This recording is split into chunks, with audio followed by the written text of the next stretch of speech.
Halo guys, assalamualaikum warahmatullahi wabarakatuh teman-teman semuanya. Selamat datang kembali untuk sobat semuanya di prayoga.id bersama dengan saya Prayoga di sini. Oke teman-teman, jadi hari ini saya mau sharing kembali kepada sobat semuanya, yakni tentang analisa fundamental cryptocurrency. Analisa fundamental kripto ya, yakni buat teman-teman semuanya khususnya yang masih pemula, jika ingin membeli sebuah aset kripto itu harus bisa menilai dari sebuah kripto itu sendiri teman-teman. Langsung saja ya teman-teman, jadi ketika kita membeli aset kripto itu ibaratkan kita itu memegang sebuah benda. Kita tanyakan kepada diri kita apakah benda itu berharga atau tidak, apakah benda itu akan lebih berharga di masa depan atau tidak, atau jangan-jangan malah kita itu membeli sebuah benda yang gak ada harganya. Nah dari sinilah teman-teman perlu melakukan yang namanya analisa ya teman-teman. Analisa itu dibagi menjadi analisa teknikal yang akan saya bahas pada video selanjutnya teman-teman, dan analisa fundamental. Nah ini untuk mengetahui seberapa jauh kualitas dari kripto tersebut dan bagaimana kedepannya kripto tersebut akan berkembang. Di sini saya buatkan 11 ya teman-teman, 11 poin penting untuk menilai dari sebuah aset kripto dari sisi fundamental ya teman-teman. Disclaimer dulu ya teman-teman, semua analisa itu bisa berubah dan bisa salah dengan banyak kejadian yang ada di masa depan. Tapi dengan melakukan analisa tentunya kita akan meminimalisir kesalahan kita dalam memilih sebuah aset kripto. Seperti itu ya teman-teman, jadi nggak ada yang 100% benar. Tapi dengan kita menganalisa dengan baik, itu kemungkinan benarnya itu akan lebih besar seperti itu. Nah, di sini teman-teman analisa fundamental kripto dengan 11 poin berikut ini.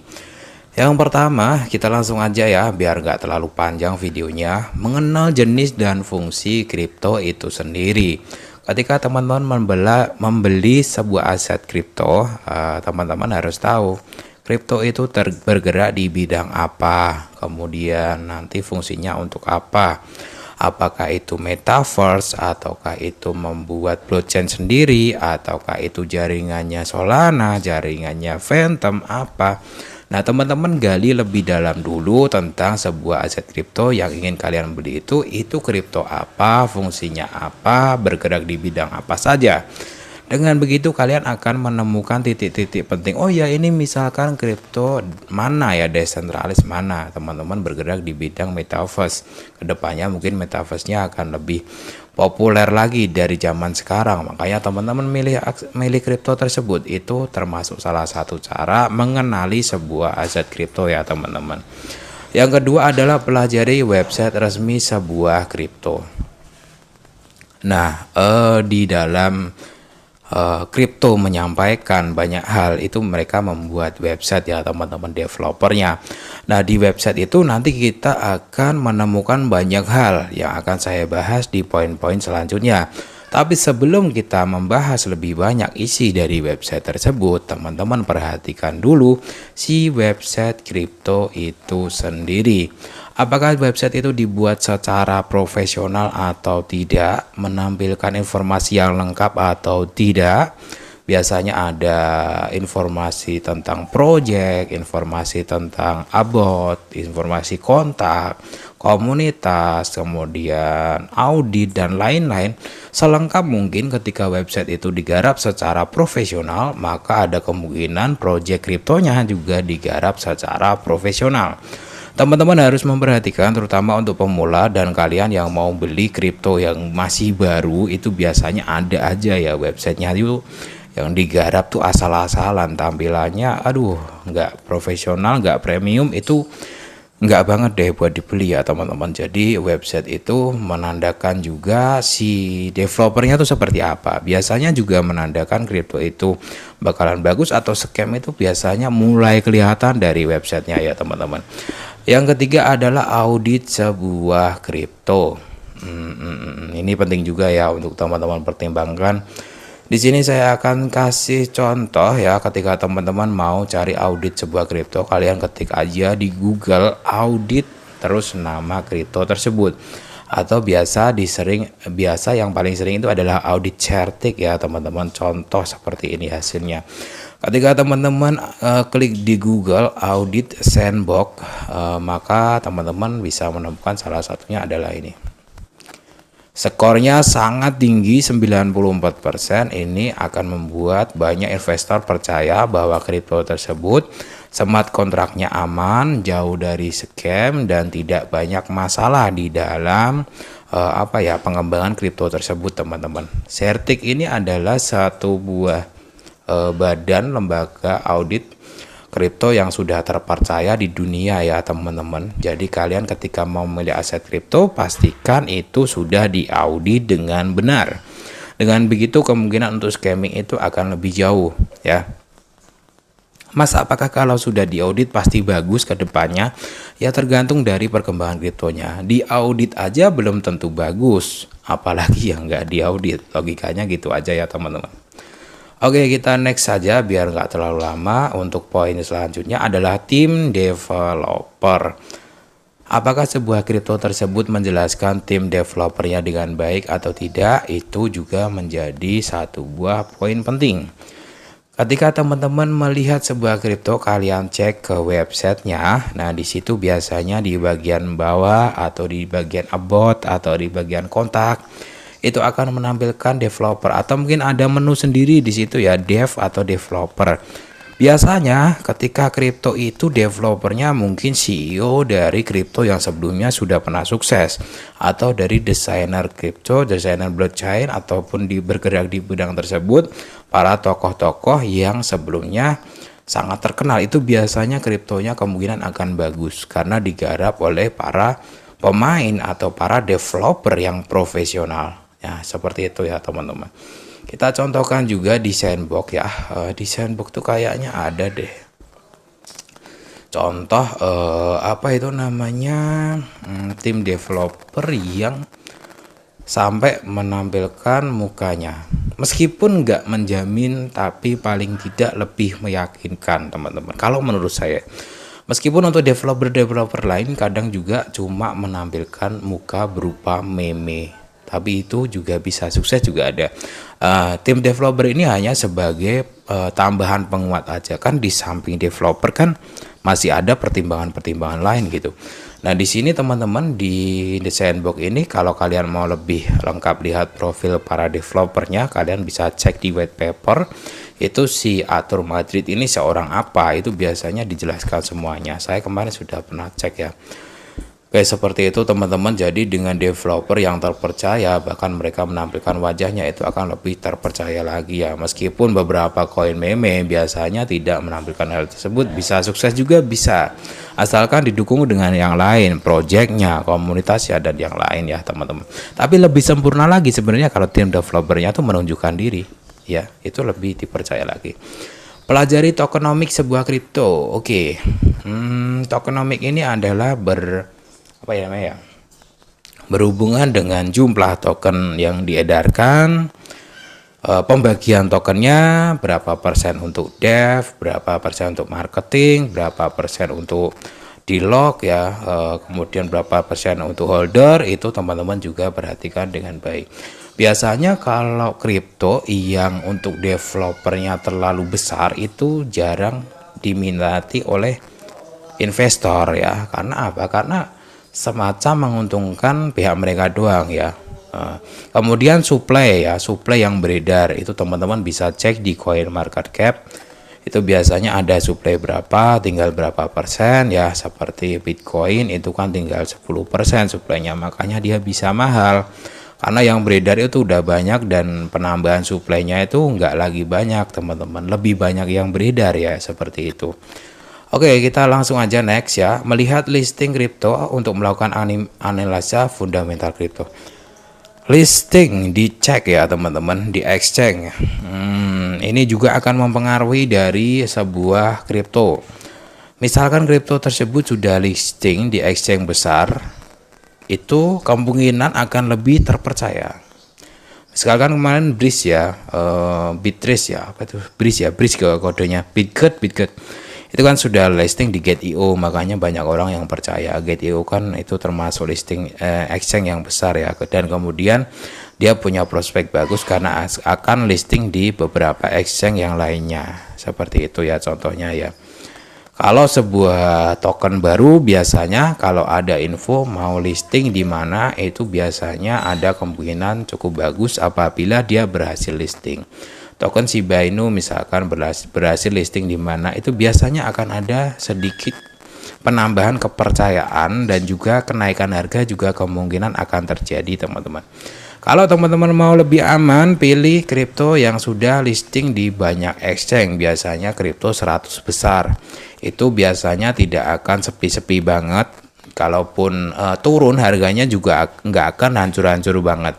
Kenapa? Karena dia itu sudah diberdagangkan di banyak tempat. Biasanya kalaupun turun itu recovernya agak lebih cepat daripada kripto yang baru listing di Hotbit doang. Misalkan di sana kan sepi ya pasarnya ya, khusus koin mecin itu sebenarnya di sana tuh marketnya sepi, misalkan itu masih sangat beresiko.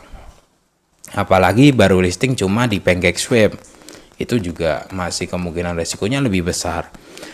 Misalkan sudah dipercaya di Binance, di KuCoin, di Gate.io dan juga beberapa exchange yang besar, itu biasanya agak lebih bagus juga. Nah teman-teman kalau mau memilih sebuah kripto, cek juga untuk listing di mana aja. Kalau ngeceknya di mana? Di sini teman-teman ya. Teman-teman Coin Market Cap, kalian buka coinmarketcap.com untuk mengetahui listing itu di mana. Misalkan aja apa ya enaknya ya. Pagi ini yang naik tuh bagus. Gala naik ya. Misalkan aja koin Gala. Nah, ini ada di peringkat 57.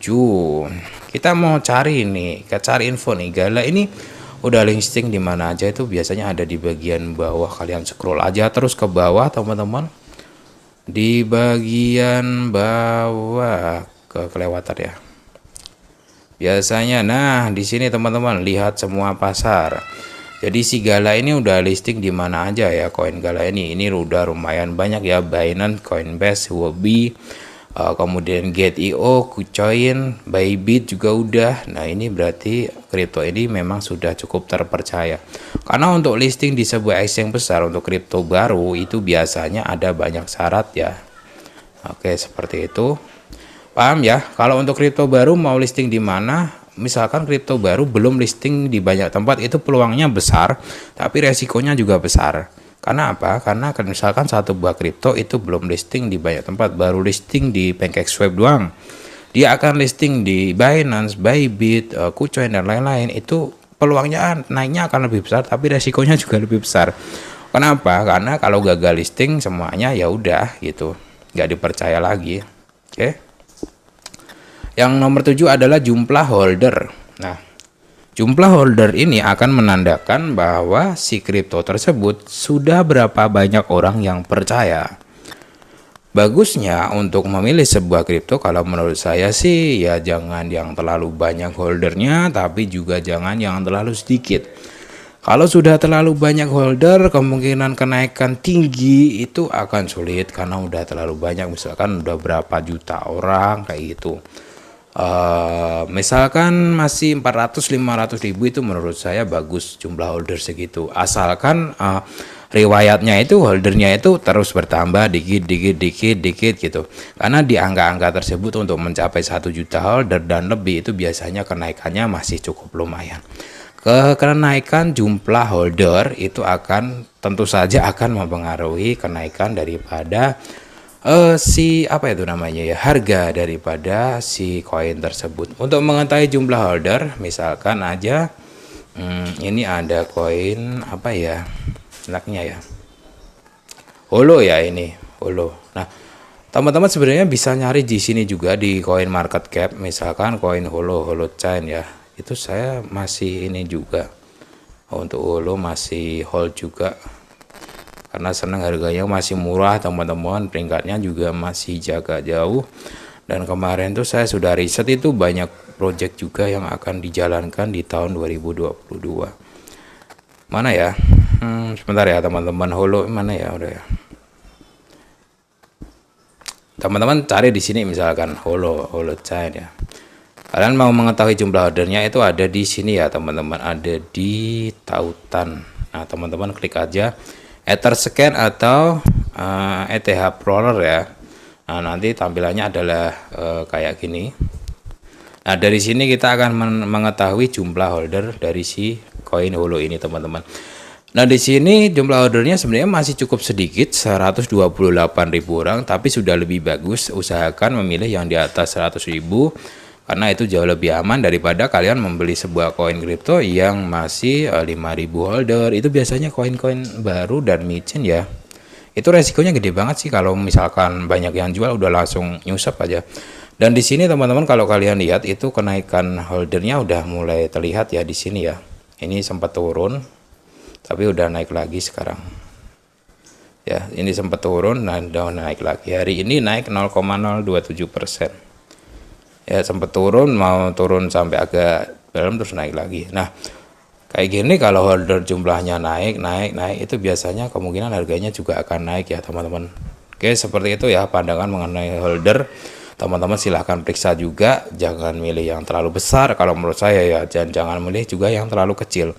Pilih jumlah ordernya yang bergerak. Artinya bergerak itu beberapa waktu lalu itu ordernya baru 50.000, sekarang 100.000, kemudian nambah lagi jadi 150.000 kayak gitu tuh bagus teman-teman untuk dibeli, apalagi untuk jangka panjang.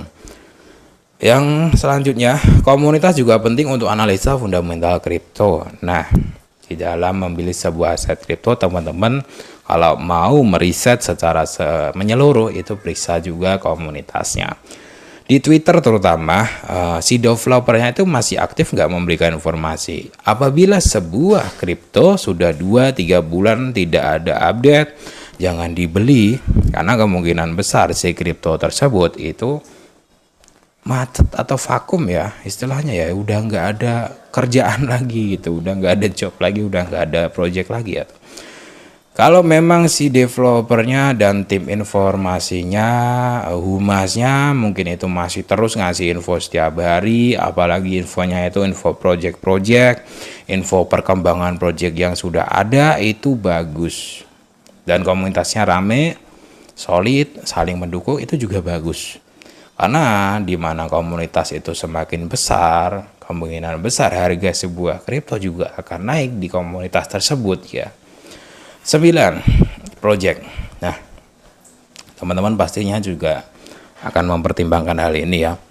Yang namanya project, roadmap atau white paper dari sebuah kripto itu perlu dipertimbangkan untuk membeli sebuah aset kripto sebagai analisa fundamental. Projectnya gimana selama ini? Ini sekarang ini saya buat video di tahun 2022 bulan Maret, berarti kuartal 1 tahun 2022. Kita lihat nih si kripto ini ternyata kuartal terakhir di tahun 2021 aja projectnya nggak jalan. Oke, kita tinggalin kripto tersebut karena yang udah lewat aja dia nggak jalan, apalagi project di masa depan. Kita lihat di project si kripto ini ternyata jalan semua, dan di awal tahun ini si project kripto tersebut juga sudah mulai digarap. Bahkan ada beberapa yang selesai, itu berarti projectnya jalan. Semakin bagus project, semakin semakin tepat target project diselesaikan, akan lebih banyak investor yang percaya dan membeli kripto tersebut, otomatis kripto tersebut harganya akan naik. Kalau sudah banyak orang yang nggak percaya karena project tahun lalu aja belum selesai, ya kripto tersebut turun atau minimal nggak berkembang karena nggak nambah gitu orang yang percaya ya teman-teman. Yang nomor 10 adalah news dari kripto dan sentimen pasar. Ini teman-teman bisa baca-baca berita-berita tentang kripto yang pengen kalian beli, tapi tetap harus objektif ya teman-teman, dalam artian jangan mudah terpengaruh juga gitu. Berita itu bener masuk akal atau enggak gitu ya, target yang ada di berita itu masuk akal atau enggak, dan beritanya itu berita bagus atau berita buruk. Itu ya teman-teman, itu juga harus dipertimbangkan dalam analisa fundamental kripto. Yang terakhir adalah melihat pergerakan harga di coin market cap atau di trading view ini nanti kita bahas di video yang selanjutnya, yakni mengenai analisa teknika cryptocurrency. Kita harus membeli seharusnya di harga berapa ya, tentu di support lebih tepatnya, dan jangan membeli pas harga lagi naik atau harga lagi ada di resisten kecuali belum break dan lain sebagainya. Itu nanti kalau kita bahas pada kesempatan kali nanti terlalu panjang ya teman-teman, jadi kita akhiri dulu. Itu tadi teman-teman beberapa pertimbangan yang harus kalian lakukan ketika kalian ingin melakukan analisa fundamental kripto ya. Minimal kalau teman-teman sudah mulai mandiri, sudah bisa melakukan analisa sendiri, itu kalian nanti kedepannya akan lebih baik lagi dalam memilih sebuah aset kripto. Kalian melakukan analisa hari ini, beli kripto hari ini dan ternyata salah, itu berarti kalian dapat pelajaran yang berharga juga. Jadi jangan takut untuk melakukan riset sendiri ya teman-teman. Oke, terima kasih, saya doakan teman-teman semuanya sukses selalu. Jangan lupa untuk subscribe di channel prayoga.id. Assalamualaikum warahmatullahi wabarakatuh.